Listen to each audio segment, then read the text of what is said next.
En este video estaremos continuando con el tema de protista. Esta sería la segunda y última parte del tema de protista, que no nos dio tiempo de terminar en clase. Así que lo último que habíamos hablado era de los tipos de slime mold, o en realidad slime mold es el nombre más común, ¿verdad? Acelular y celular. Y entonces les había presentado un video corto de la mixogastria, que es el ejemplo de slime mold acelular, y otro de Dictyostelium, que no se lo presenté completo porque era un poquito largo, sobre el cellular slime mold. Y esto, a modo de repaso, esto fue lo que estuvimos presentando la semana pasada cuando hablamos sobre estos dos organismos que representan esos dos tipos de slime molds.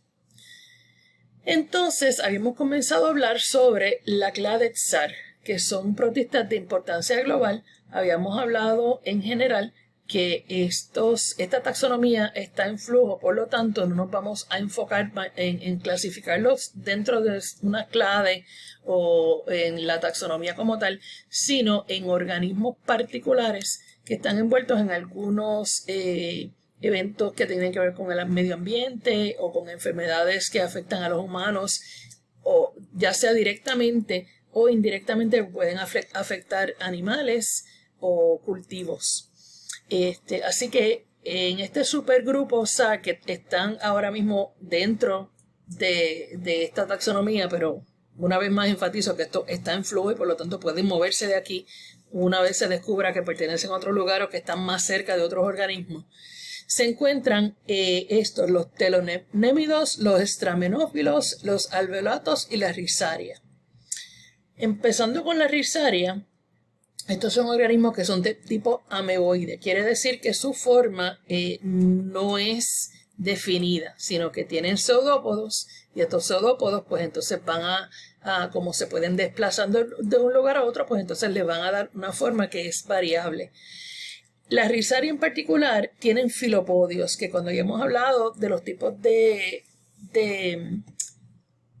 extensiones citoplasmáticas, pues los filopodios eran los que se veían, vamos a ver por aquí, que se veían como si fueran unos tubos. Y la razón es que hay microtúbulos que son los que apoyan esa estructura específica de las rizarias. Y esos microtúbulos que tienen esa función de apoyarlos se llaman axopodios. Entonces son unos microtúbulos que van a protruir, se salen del axoplasta, como el citoplasma, y entonces lo que van a hacer es mayormente usarse para alimentación. Aquí tienen unos ejemplos de algunos de estos organismos de radiolaria. Yo entiendo que habíamos llegado a discutir hasta este tipo de organismo cuando se nos acabó el tiempo la última vez que nos vimos. Así que estos, para repasar, tienen un esqueleto interno que está hecho de material de silicio parecido a la arena, y su alimentación es por medio de endocitosis, usando estos filopodios que acabo de describirles para atrapar su presa.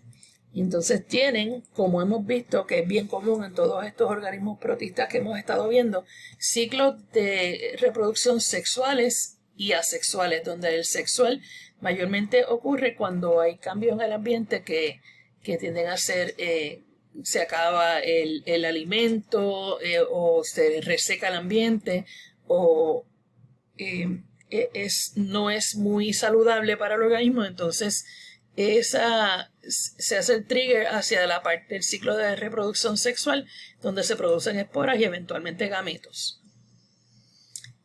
Otro grupo, y este sí fue el último que discutimos, son los foraminíferos, que en el libro pues les están usando esta nomenclatura de forams porque pues parece que es muy difícil decir foraminíferos completo. Y su tamaño es de 20 milímetros a varios centímetros, así que pueden verse a simple vista, y también tienen filopodios. Así que como esos filopodios están arreglados en un tipo de red, entonces se le va a llamar un reticulopodio.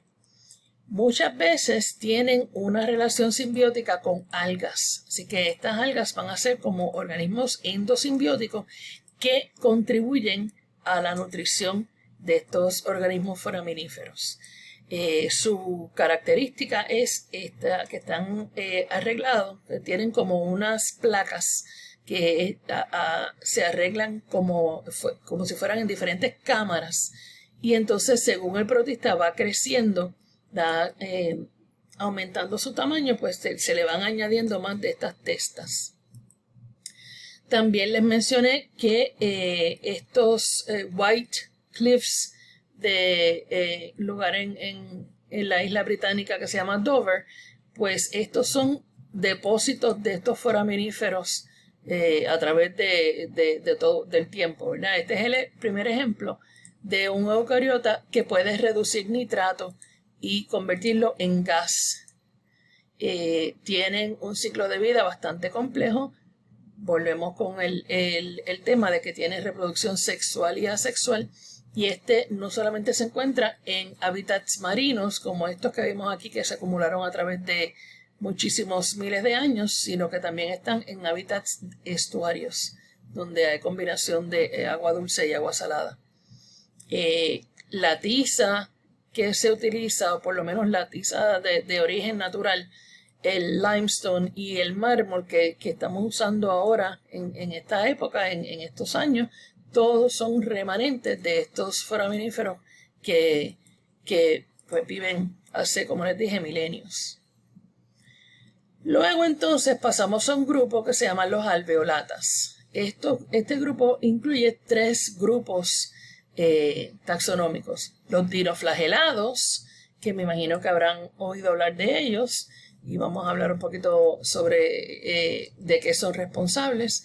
Los cilióforos o ciliados, y unos que se llaman los apicomplexas o apicomplexans. Dentro del grupo de los dinoflagelados tenemos un grupo grande que se encuentra en el plancton marino y que causa la fosforescencia en agua de mar. Son organismos complejos que llevan a cabo fotoautotrofía, o sea que tienen características donde pueden generar su alimento de la luz solar.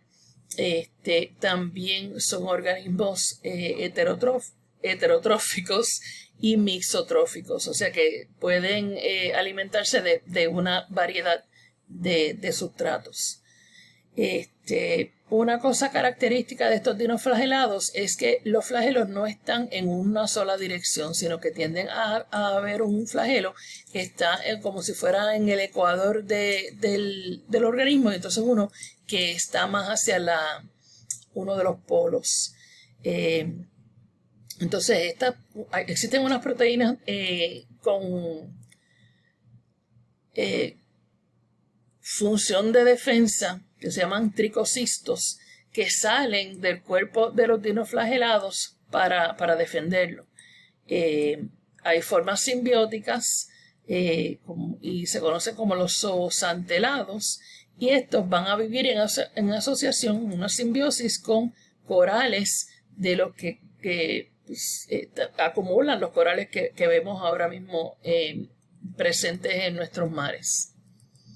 Los cilióforos, dentro de este grupo de cilióforos, puede ser que, me acuerdo haberles presentado esta foto, así que es posible que ustedes hayan visto esto. El organismo que se llama stentor, que posiblemente usted lo haya visto en agua de charca cuando estuvo en el laboratorio de biología general, y también los paramecios pertenecen a este grupo. Son quemo-organotrópicos, tienen una variedad de longitudes. Fíjense que van desde 10 micrómetros a 4.5 milímetros de largo. Así que se va a encontrar en comunidades de plancton y en agua, y también en comunidades terrestres. La característica importante de ellos es que usted va a ver que tienen muchos cilios que no solamente tienen funciones de locomoción, o sea que los van a mover de un lugar para otro, sino que también participan en ayudarlos a obtener su alimento. Entonces los cilios están localizados en filas o espirales alrededor del cuerpo. Como pueden ver aquí en el paramecio, pues estos cilios van a estar alrededor de su cuerpo.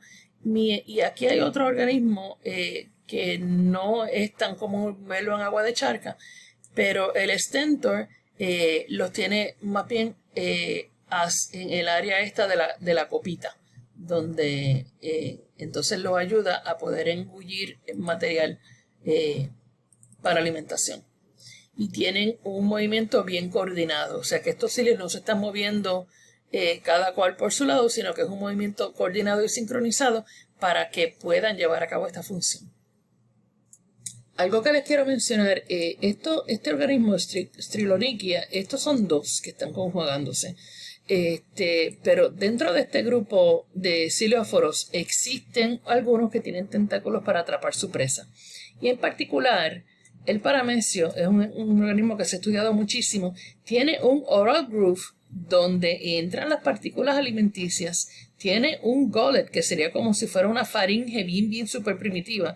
Entonces, el alimento que entra ahí se funde con una lisosoma, se digiere y lo que no se aprovecha, o sea, lo que no se puede utilizar, entonces sale por el citoprocto, que es otra hendidura, pero en este caso está haciendo las veces de ano.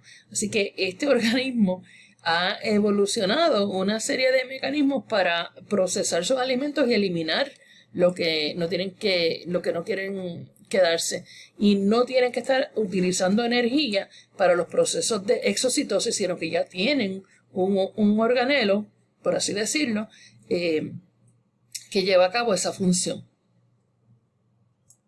En los cilióforos usted también va a ver que hay dos tipos de núcleo. Un micronúcleo, o pueden ser varios, ¿verdad? Son diploides, tienen los cromosomas somáticos. Este micronúcleo se va a dividir por mitosis y transmite la información genética a través de meiosis y reproducción sexual. Estoy viendo bien rapidito por aquí porque es que en el próximo es que hay muchos detalles sobre eso.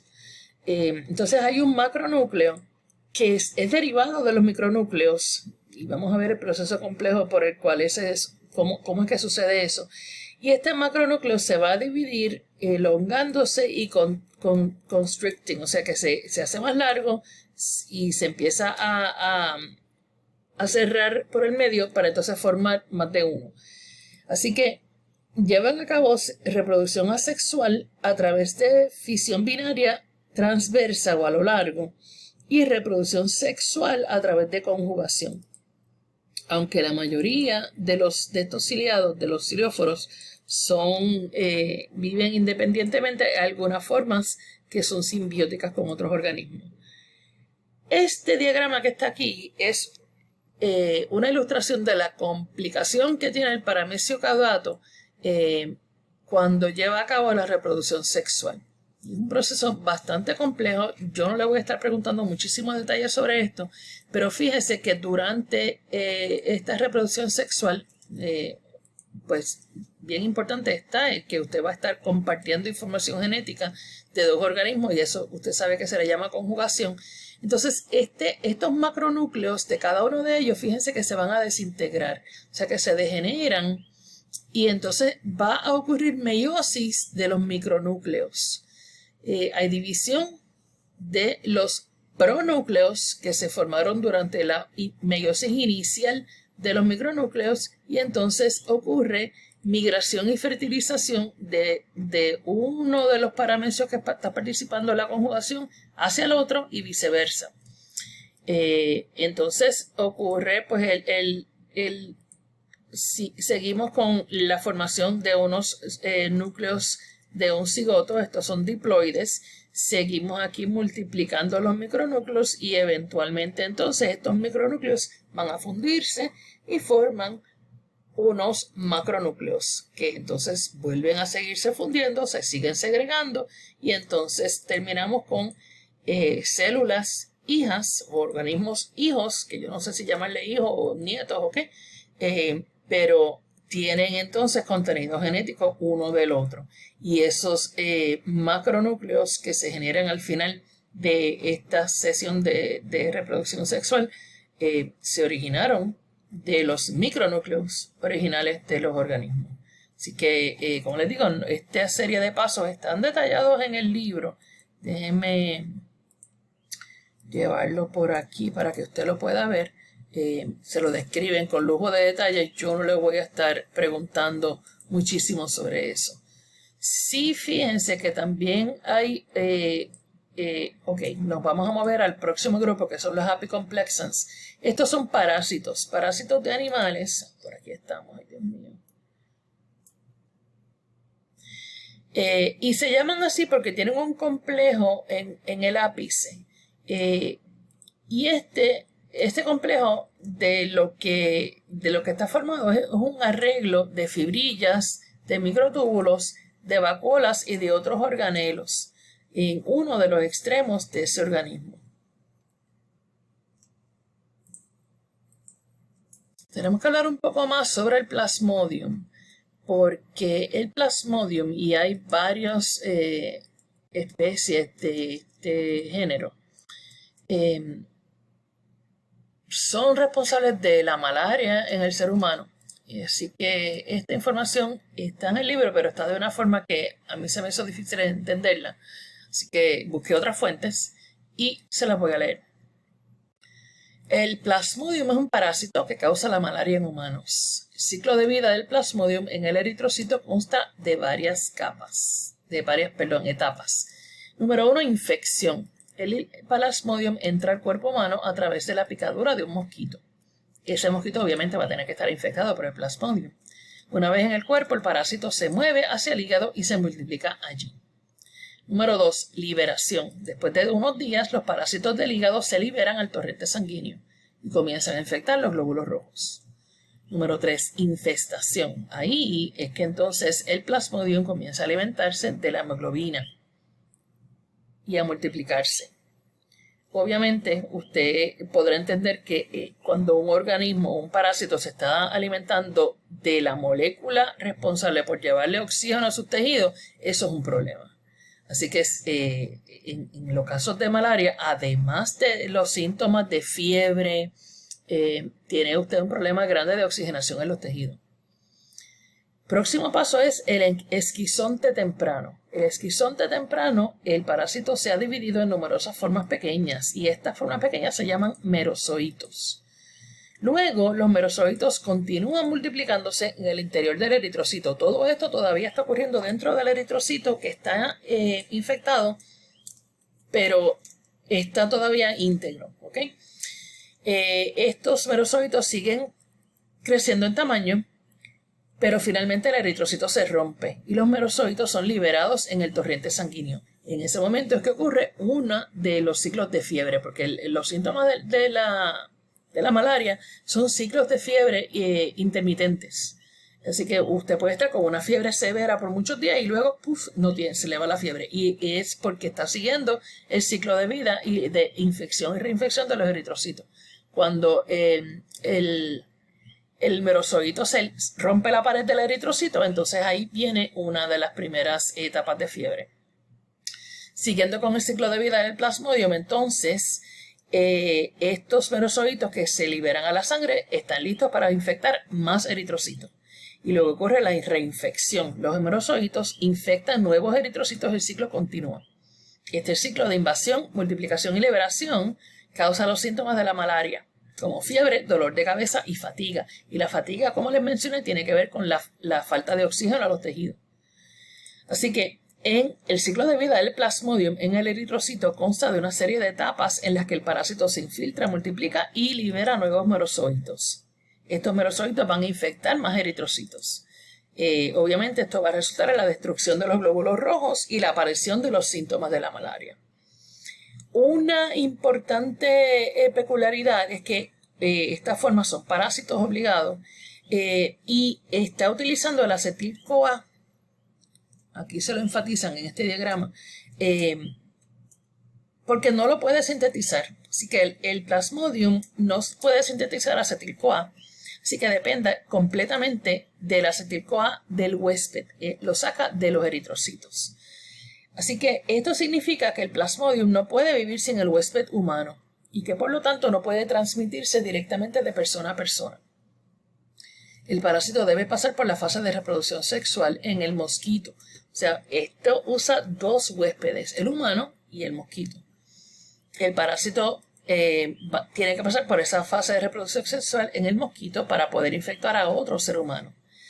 Así que el control de la población de mosquitos es la forma más importante y más fácil para eliminar la malaria. Además, una de las peculiaridades, y esto lo mencionan en su libro, les habla sobre la posibilidad que existe de atacar a este organismo utilizando ese apicoplasto que está aquí, que yo no lo había mencionado, pero es parte de ese complejo apical, porque no es importante, o sea, sin él no puede vivir. Así que si usted hace un targeting a estos apicoplastos, puede entonces eliminar el parásito. Así que existen varias formas donde podemos atacar y romper el ciclo de la infección de Plasmodium y malaria. Esto presenta oportunidades para el desarrollo de nuevos fármacos que puedan dirigirse específicamente a esta vía metabólica del parásito. No sé si les había mencionado, pero la malaria, y debí haber empezado por eso, es una de las enfermedades que más estragos causa en muchísimas partes del mundo. Y pues hasta el momento pues no hay muchos medicamentos que lo prevengan, porque en realidad es compleja la situación. Sí existen medicamentos para combatir la malaria una vez usted la tiene, pero es una enfermedad bien debilitante y el tratamiento tiene que dura bastante tiempo para poder asegurarle que estamos eliminando todos estos merozoitos. Como les dice esta plantilla, también hay otros apicomplexans que son agentes infecciosos. De hecho, hay antes de movernos del Plasmodium, miren, hay un montón de especies. Está el Falciparum, el Malariae, el Vivax, el Ovale, el Knowlesi, y no solamente causan malaria en humanos, sino en otros animales. Así que tienen significancia no solamente para el humano. Entonces, en cuanto a los otros apicomplexans que causan enfermedades y pueden afectarnos de forma indirecta, hay varias especies de uno que se llama Eimeria, que causa coccidiosis en las gallinas. Y esto es una condición que afecta, que cuesta sobre $1 billón en animales perdidos todos los años en Estados Unidos. Entiendo que esta es una de las razones por qué los huevos estén tan caros. ¿Okay? También tenemos el Theileria parva y el Theileria annulata, que son parásitos que viven parte de su ciclo de vida en garrapatas. Estos causan una enfermedad fatal que se llama East Coast Fever, la fiebre de la costa este, y que mata más de 1 millón de animales en África. En los Estados Unidos, pues claro, y en Puerto Rico, en países industrializados, que nos cuesta más caro la carne, ¿verdad? Pero en sitios como África, esta gente necesita estos animales para su sobrevivencia. Así que no estamos hablando solamente de costos económicos, sino de costos en vida. También tenemos la toxoplasmosis, que es causado por un miembro del género Toxoplasma. Esto se puede transmitir por el consumo de carne que no está cocida suficientemente y por contaminación fecal de un litter box de un gato. Yo les había mencionado que la histeria colectiva que le da a mucha gente cuando una mujer en la casa queda embarazada, no puedo tocar la caja del gato. Mire, esto no es un airborne disease. Esto es una enfermedad que se transmite por vía oral. Así que una mujer embarazada, aunque sería preferible que no limpie el litter box del gato, sí lo puede hacer si se lava las manos, si usa guantes, etcétera, etcétera. Así que no es razón para que usted esté botando los gatos a la calle cuando su sobrina se embarazó y vive con usted. Otros organismos de esta clase incluyen los Cryptosporidian, que son responsables por la criptosporidiosis, claro está, porque es el mismo nombre. Esto causa una diarrea bastante aguada, semejante a la cólera. Y entonces los ciclosporas son los huéspedes más susceptibles son personas que tienen sistema inmune comprometido. Así que aunque pues a personas con la salud intacta nos van a afectar, le afecta muchísimo más a personas que están inmunocomprometidas. Seguimos todavía dentro del grupo SAR con los Stramenophila. Aquí es donde se van a ver las diatomeas. Incluyen algunos protistas fotosintéticos, como les dije, las diatomeas entran en ese grupo. También hay algas pardas y algas doradas que entran dentro de este grupo Stramenophila. También unos protistas que son quemo-organotrópicos y miembros de otro grupo, como por ejemplo de otros organismos, como son las algas pardas y kelp. Estos son los que forman estructuras rígidas y macroscópicas y antes se consideraban plantas y hongos. Así que aunque usted piense que lo que yo le mencioné son un montón de organismos que parece que no deberían pertenecer al mismo grupo, sí lo hacen porque tienen unas cristas que son de forma tubular. Si usted recuerda, las cristas son las estructuras interiores de las mitocondrias. En este caso, estas cristas solamente se van a ver en estos organismos.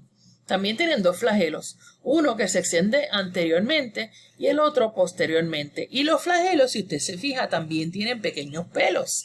Así que son unas características específicas que lo clasifican dentro de este grupo. La palabra Stramenophila significa pelo en forma de straw, paja. Así que es la apariencia del flagelo la que le da el nombre a este grupo. Así que dentro de este grupo, pues como les mencioné, tiene los diatomeas que posiblemente usted las vio en el laboratorio de biología general. Estos van a poseer clorofila A y C y otro tipo de pigmento carotenoide. Entonces pues van a tener diferentes colores dependiendo de eso. Van a consistir de dos piezas que una cae dentro de otra. Eso se va a llamar, esa pared se va a llamar la frústula. Y que tienen unas marcas específicas y bien particulares para cada especie. Así que estos organismos son importantes para el reciclaje de carbono en el mundo, o sea, global. Porque las diatomeas planctónicas marinas producen cerca del 50% del carbono en el océano. Entonces, este es el ciclo de vida y es bien interesante porque, como les mencioné, las cajitas que forman el cuerpo de estos organismos encajan una dentro de la otra como si fuera una placa Petri. Y entonces se separan y usan el modelo de la otra para hacer su cajita, o sea, para hacer su complemento. Eventualmente, pues claro, se van a ir reduciendo en tamaño. Y cuando se han reducido ya al 30%, entonces tiene que el trigger va para la reproducción sexual. Además de encontrarse las diatomeas en ambientes marinos, también se encuentran en agua dulce, en lagos, en charcas, en algunos streams, que son como riachuelos. Y como les mencioné, producen cerca del 50% del carbono orgánico en el océano. Así que son críticos para el reciclaje o el ciclo de carbono global. Yo no sabía esto, pero a veces las diatomeas, usted puede ser que las escuche que les digan que son el rainforest of the oceans. Había un grupo de organismos que se consideraban hongos y tradicionalmente les llamaban oomicetes. Estos incluyen unos que se llaman, el nombre que se les daba era oomicetes y eso significaba hongos en forma de huevo. Pero ahora se les llaman peronosporomicetes. Y son microbios diploides que degradan detritus, o sea, desechos animales y de plantas.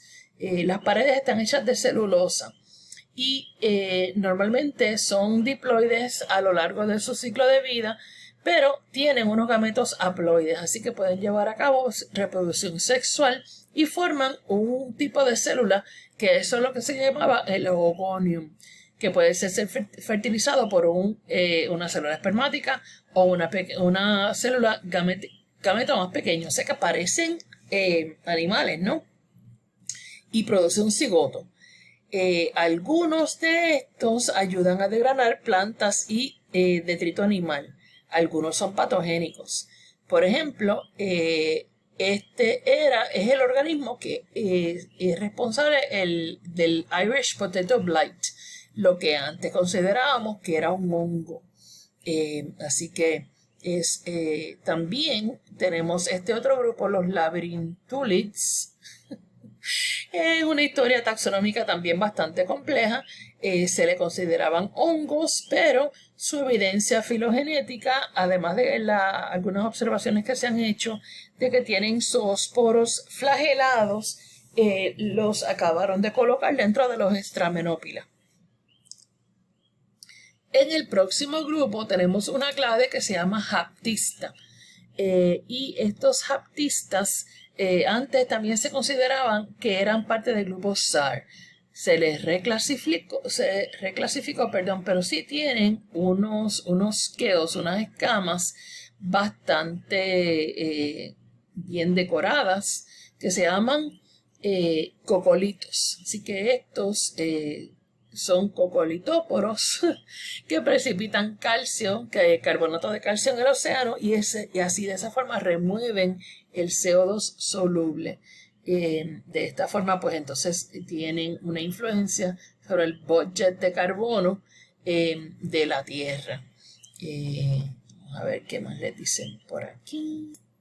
Estos cocolitóporos pueden liberar TMS, que es el dimethyl sulfoxide, a la atmósfera, y entonces pueden causar que las temperaturas de la superficie bajen. Otro tipo de cocolitóporos también pueden causar estos toxic blooms que habíamos hablado anteriormente en el océano. Entonces pasamos al próximo grupo, que es el supergrupo Archaeplastida, donde ahí tenemos unos organismos que contienen un plástido fotosintético que se originó de una endosimbiosis con un cianobacterio. Así que también se incluyen todas las plantas higher plants, o sea que son vasculares en su mayor parte, y 3 tipos de algas. Los glaucofitos, las algas rojas y las algas verdes. Estos miembros de este grupo, de los cloroplástidas, aquí están, son las que crecen en aguas dulces, aguas saladas, pueden crecer en algunos hábitats terrestres y también dentro de otros organismos. Son fotoautotrópicos, tienen clorofila A y B, también pueden tener carotenoides, van a guardar los carbohidratos en forma de almidón, algunos tienen paredes hechas de celulosa y exhiben una variedad bastante grande en sus formas. Algunas son unicelulares, algunas son filamentosas, algunas son tubulares. Aquí tiene algunos ejemplos, por ejemplo, la Spirogyra, que yo sé que es uno de los organismos que se pueden ver en el Laboratorio de Biología General. El Volvox, también son organismos comunes, así que ya usted sabe, son protistas. También dentro de este grupo están las clamidomonas, miembros de un grupo que se llama clorofita. Son individuos que tienen 2 flagelos, los 2 flagelos van a ser más o menos de la misma longitud y en el mismo extremo, en el extremo anterior, así que se pueden mover rápidamente en el agua. Tienen 2 vacuolas contráctiles que ayudan a regular su osmolaridad. Estas clamidomonas pueden reproducirse asexualmente, producen zoosporas a través de división mitótica.